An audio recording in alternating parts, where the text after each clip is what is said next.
Avec cette question que je posais juste avant la pause. Thomas Bonnet, l'Assemblée nationale représente-t-elle encore les Français finalement ? Alors oui, de facto, elle est l'émanation, la représentation du peuple français, avec quand même un gros mais que je vais placer là, c'est-à-dire que beaucoup parlent de la dissolution comme le point de départ de nos problèmes. Je crois plutôt que c'est le barrage républicain, le front républicain qui a participé à ce grand flou, c'est-à-dire que vous avez des électeurs de gauche qui ont voté pour des candidats macronistes, des électeurs macronistes qui ont voté pour des candidats de gauche, si bien qu'on ne s'y retrouve plus vraiment. Au prétexte de vouloir faire barrage au Rassemblement national, on ne sait plus vraiment bien qui a été élu de manière directe, avec une adhésion à son programme, et qui a été élu simplement pour faire barrage au RN. Donc, de ce point de vue-là, on peut dire qu'il y a effectivement une distance entre l'Assemblée et les Français. Malgré tout, elle en reste la représentation. Et je peux vous dire que, par exemple, sur la taxe Zuckman, les sondages montrent qu'il y a une forme d'adhésion d'une grande partie des Français à ce genre de dispositif. Aujourd'hui, la lecture semble plus claire, finalement, du côté de la Chambre haute, du côté du Sénat. On a l'impression que le Sénat est devenu aujourd'hui le dernier bastion de raison politique, finalement, Yvan Rioufol. En tout cas, c'est au Sénat que la droite républicaine semble la plus cohérente, parce qu'on voit qu'à l'Assemblée nationale, avec cette fracture qui a eu lieu au sein des Républicains, puisque vous avez 6 ou 7 députés républicains qui ont accepté de jouer le jeu de la cohabitation, il y a donc eu une fracture au cœur même de ce groupement, qui fait dire d'ailleurs, à l'instar de ce que l'on avait dit sur la gauche, où il y avait deux gauches irréconciliables, il y a là maintenant, sans doute, deux droites irréconciliables, en tout cas au cœur de l'Assemblée nationale, puisque vous en avez une qui accepte de rejoindre le clan majoritaire, le clan majoritaire, ex-majoritaire, le clan macroniste, et une autre qui se réserve peut-être de rejoindre le camp souverainiste, si je puis dire. Donc l'avantage naturellement de la droite sénatoriale, c'est qu'elle reste soudée a priori autour de son représentant, l'ancien ministre de l'Intérieur. Maintenant, il y a toujours ce doute qui existe de savoir si cette droite-là penchera au bout du compte du côté de Philippe, l'ancien Premier ministre, dans une perspective présidentielle, ou du côté de Marine Le Pen. Et ce doute-là n'est pas encore levé, dans la mesure où vous avez toujours cette dialectique qui fait croire que tous ceux qui ne se reconnaissent pas dans ce discours central, dans ce discours de la social-démocratie qui s'effondre, seraient des extrémistes. Mais en fait, ça fait beaucoup d'extrémistes aujourd'hui que tous ceux qui ne veulent plus se reconnaître ni dans Macron, ni dans, naturellement, cette gauche dont il était issu. Donc, je pense que vous parliez de savoir si l'Assemblée nationale représente la France. Bien sûr, elle représente la France dans la mesure où les Français ont voté ceci, mais ils ont voté ceci sous une contrainte morale, sous une intimidation, en se pliant dans le fond. Et là, ils ont eu tort au rejet de tout ce qui était considéré comme étant extrémiste, alors que ce n'est pas de l'extrémisme que de vouloir se débarrasser d'un système qui s'effondre. Et donc, voilà, on est dans cette ambiguïté, effectivement, d'avoir à accepter ou non une parole alternative. Et pour l'instant, cette parole alternative a du mal à s'imposer. Mais je pense que les faits parlent pour elle, si je puis dire. Cette parole alternative, justement, pourquoi est-ce qu'on la retrouve aujourd'hui du côté de la Chambre haute ? Alors ça, je ne suis pas suffisamment spécialiste effectivement de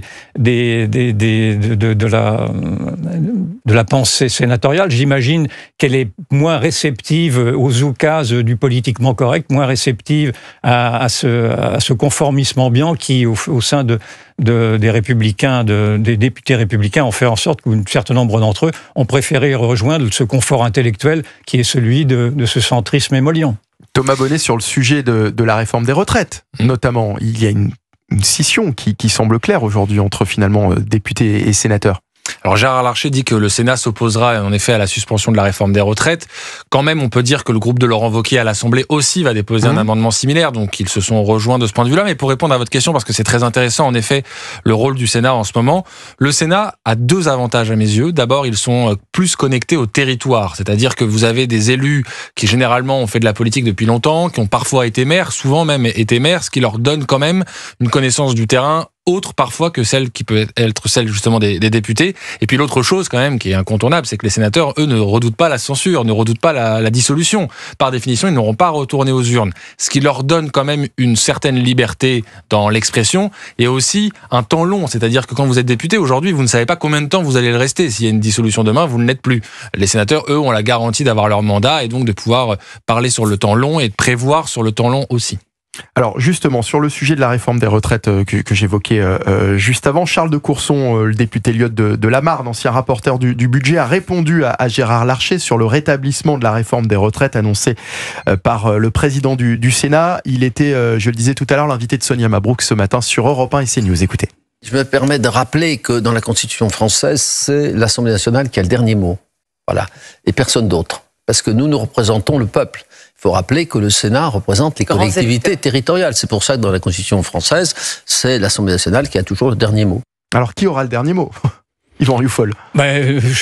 C'est bien effectivement l'Assemblée nationale qui aura le dernier mot par la Constitution et par ce qu'imposent les institutions. Donc il n'y a pas de problème. Simplement, effectivement, le Sénat va avoir quand même comme rôle de rappeler quelles sont les réalités. Dans le fond, nous vivons une crise de la réalité, d'une crise du réel, où l'on voit que toutes les idéologies se sont écartées depuis maintenant 50 ans, et singulièrement l'idéologie social-démocrate du Parti socialiste se sont écartées des contraintes, des contingences, et au point même d'aller maintenant effectivement à cette solution loufoque de vouloir rétablir des taxes, de rétablir des dépenses publiques, etc. Donc le Sénat aura la tâche valorisante dans le fond que de rappeler des évidences, mais au bout du compte, les règles démocratiques, les règles parlementaires feront en sorte qu'il n'aura pas le dernier mot. Alors la France n'est pas le seul pays au monde à être confronté à une importante crise économique. La gestion des finances publiques est un problème pour de nombreux États. Un président, tout de même, semble avoir fait ses preuves ces derniers mois avec sa politique à la tronçonneuse. Il s'agit de Javier Milei, le président argentin. Cette nuit, il a obtenu une victoire écrasante aux élections législatives de mi-mandat. Son parti a recueilli 40% des suffrages et triple ainsi son nombre de parlementaires. Un soulagement pour le président argentin qui était pourtant loin d'être le favori de ces élections dans les sondages.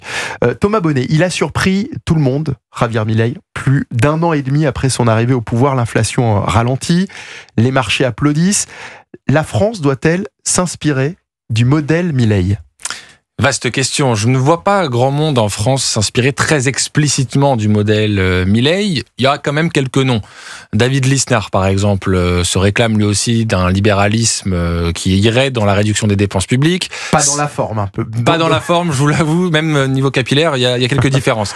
Sarah Knafo aussi, elle est dans la droite lignée de Sarah Knafo et Éric Zemmour, bien sûr, le parti Reconquête plus généralement. Elle a publié une photo d'ailleurs sur les réseaux sociaux. Elle était accompagnée du président argentin sur cette photo. Voilà encore peut-être une source d'inspiration. D'ailleurs, dans les propositions qu'elle a faites sur les questions budgétaires, il y avait une forme d'inspiration de Javier Milei. Mais j'ai envie de dire, l'état du pays, l'état dans lequel nous sommes plongés depuis des années économiquement, rendrait l'arrivée d'un Javier Milei nécessaire, mais hautement improbable. C'est-à-dire que je ne vois personne aujourd'hui capable d'affronter, imaginez-vous, celui qui oserait aujourd'hui en France émettre le centième de ce qu'a proposé Javier Milei. Il se verrait opposer les diatribes enflammées des médias de service public qui passeraient leur temps à lui tomber dessus. Donc il faudrait du courage pour celui ou celle qui demain voudra être le Javier Milei français. Yvan Rioufol, est-ce qu'on a un Javier Milei français aujourd'hui dans le paysage politique de notre pays ? Non, pas pour l'instant. Sinon, effectivement, David Lisnard qui représente davantage, qui incarne davantage ce que pourrait être une pensée libérale, qui effectivement a mauvaise presse en France. Mais moi, je remarque malgré tout que, vu précisément l'effondrement de ce système dirigiste qui est le nôtre depuis maintenant 50 ans, cette pensée libérale commence à faire des petites avancées. Alors à petits pas, des avancées avec David Lisnard, mais contrairement à ce que dit Zemmour quand il parle du Rassemblement national, moi quand j'entends Jordan Bardella, j'entends également une pensée libérale, pas du tout une pensée socialiste, et même d'ailleurs auprès de Marine Le Pen, puisque Marine Le Pen aussi veut faire des coupes claires dans l'appareil d'État. Et donc ça c'est quand même une démarche libérale malgré tout. Je vois pas ce qu'il y a de socialisme là-dedans.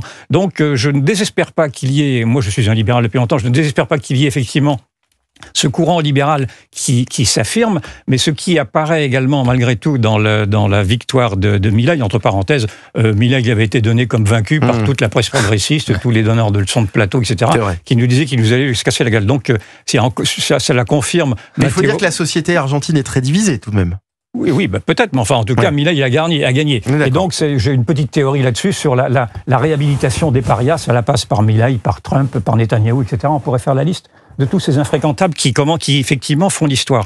Mais je ne sais plus du tout où je voulais en venir avec tout ça. Oui, le dénominateur commun, malgré tout, de ce qui se passe en Argentine et en France, c'est le dégagisme, le afuera, c'est le slogan de Milei, ça veut dire dehors, je crois, en espagnol. Et ce sentiment de dégagisme, c'est-à-dire de se séparer de toute cette nomenclature, de tout ce vieux système politique qui, en France, nous a mis dans cet état, est également ce ressort qui a fait en sorte que Milei s'est imposé auprès des Argentins. Et je pense que là, ce dégagisme-là pourrait se retrouver également en France.